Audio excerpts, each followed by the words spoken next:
That's the Christmas caviar. Julien Réginancy is choosing the last sturgeon of this season. Caviar consumption is at its highest over the festive period.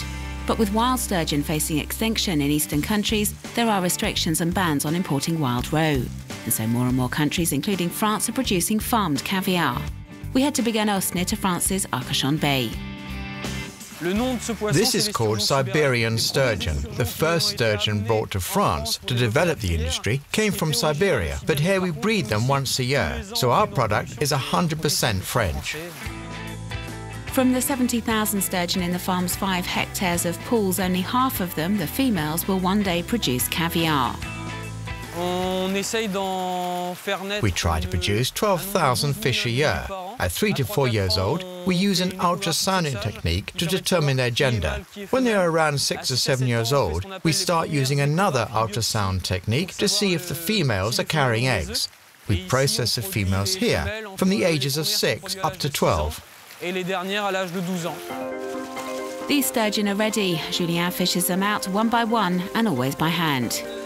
The sturgeon is a very fragile fish. It is cartilaginous, and so it can't be put through machines or sorters. The fish are worth quite a lot of money, so we have to be careful how we handle them.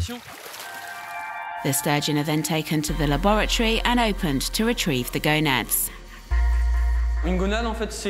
Gonad is a scientific term. It's a female organ that contains the eggs, the roe, which will then be turned into caviar. One fish produces 10% of its weight in caviar. These fish weigh between 4 and 6 kilograms, so each fish will yield 400 to 600 grams of caviar. The gonads are then strained to separate the eggs from the pouch they're in.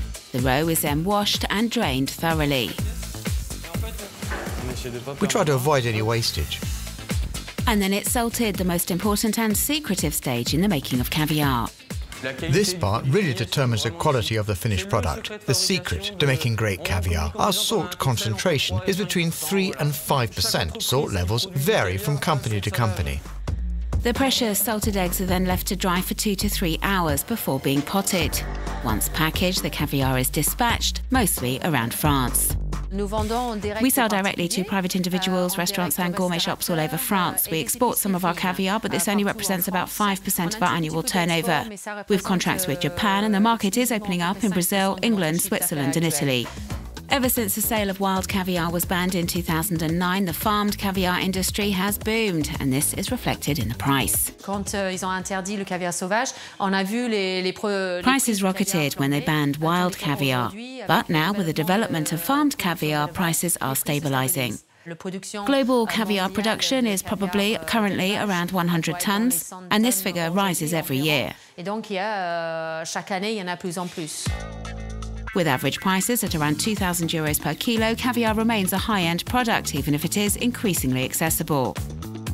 We head to Paris to meet the caviar king, Armen Petrosian. Son of an Armenian immigrant, he's now in charge of the empire, with 15 or so boutiques around the world. He buys his caviar from all over, notably from French farms, and then sells it on. Part of the work is already done at the farm, then we take over for the next stage, enhancing, perfecting, maturing the product, much like a wine. You may have a good grape juice, but it doesn't necessarily mean you'll end up with a Chateau Petrus. Hello, Rugy. Armen Petrosian is now producing other innovative ways of enjoying caviar, like caviar cream, caviar cubes, and also his latest creation, dried caviar. C'est 100% caviar. It's 100% caviar. It's been dried out and is available in grain or powder form. You can serve it quite simply on a piece of bread, or with salmon. You can use it in scrambled eggs, pasta or risotto. On peut l'utiliser avec des œufs brouillés, des pâtes, un risotto. And Chef Rugi Diar is in fact making a risotto today. With its salty flavour and creamy texture, caviar is a great ingredient and marries well with both fish and meat. Caviar goes well with all fish and seafood, but we also use it in a recipe for beef tartare. We call it Tartare Alexander III, with layers of caviar in between the beef. Served as it is, in powder or in cubes, caviar is rich in protein, vitamin D and omega-3 and is an absolute must for the festive season.